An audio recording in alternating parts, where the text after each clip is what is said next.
Welcome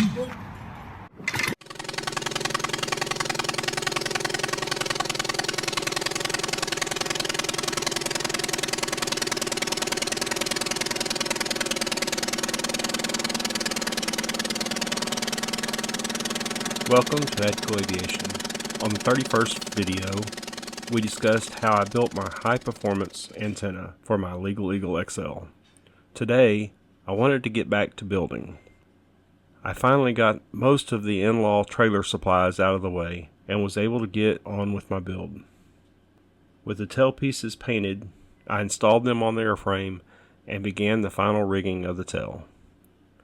First, I was finally able to rivet on the two small angle support pieces to the rudder horn. Next was the Rubik's Cube of assembling the folding tail.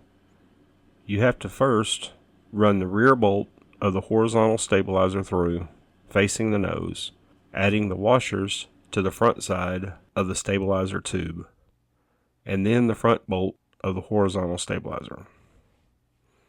Then you add the elevator bolt facing rearward, adding the washers to the rear side of the elevator tube, and then repeat for the other side. Then you can add all 5 of the hinge pins. That didn't seem so bad when I tell you the cheat codes, but just like the Rubik's Cube, it sure was a lot harder to figure out the first time. But now, no problem, which turns out to be a good thing, because do you see the problem? That's right, the elevator is in a bind. The heads of those bolts are rubbing each other. I'm glad we practiced that because we'll have to tear it all down and do it again. The builder of Bodacious used clevis pins which have a much smaller head. Hindsight, that may have been easier.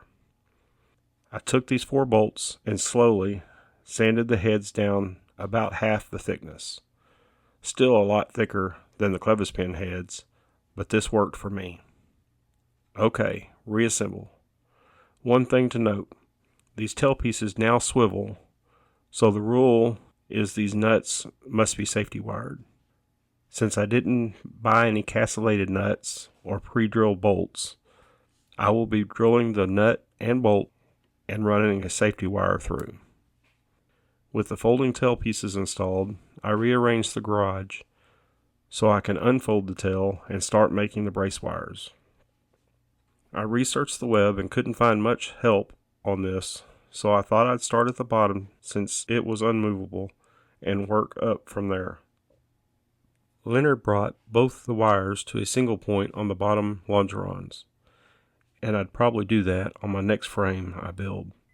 But this does allow for some adjustments if I screw up on the wires. With that being said, if you're going to fold the tail, I'd highly recommend adding these bushings to the lower longeron. It will make folding and unfolding a non-event. I leveled the fuselage left and right and front to back. I used lightweight chain to temporarily hold the horizontal pieces level. You can see I used zip ties to make the final micro adjustments. I started in the rear and made it as level as possible.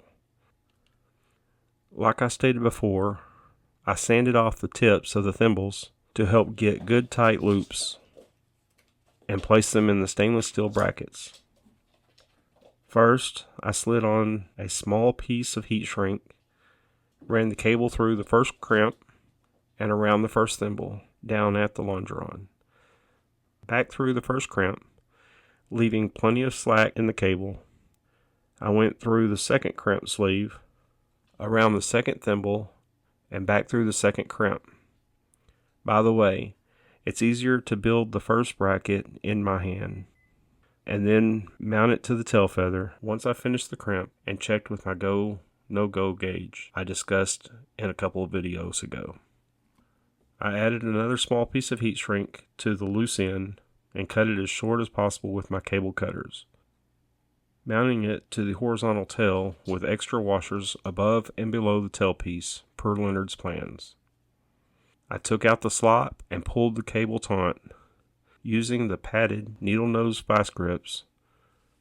One could use a temporary cable clamp, but that would take a lot longer.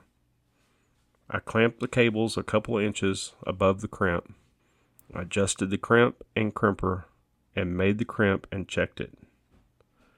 Removing the vice grips and sliding the small heat shrink in place and finally cutting as short as possible. Doing it this way, I had virtually no waste of cable.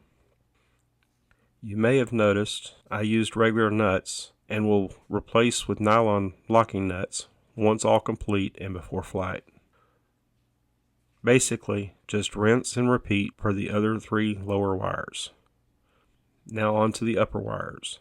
These are basically the same, just a little more tricky for the vertical tail, making sure you always double check with the levels all the surfaces before making that crimp. Also, one final tip. I added 2 washers under the 2 vertical stainless brackets. After pulling as tight as I could and making the crimps, I took the washers out and the tightness of the cables seemed good to me.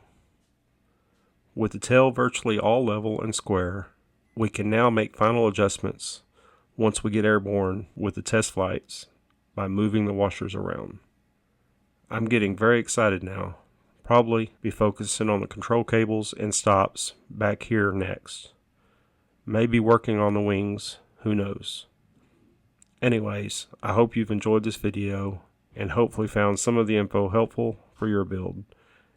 And if you're on the fence about starting a Legal Eagle build, hopefully I've shown you just how easy it can be. And if you like these videos, please like and subscribe to my YouTube, Odyssey, or Rumble channels. Thank you and be safe.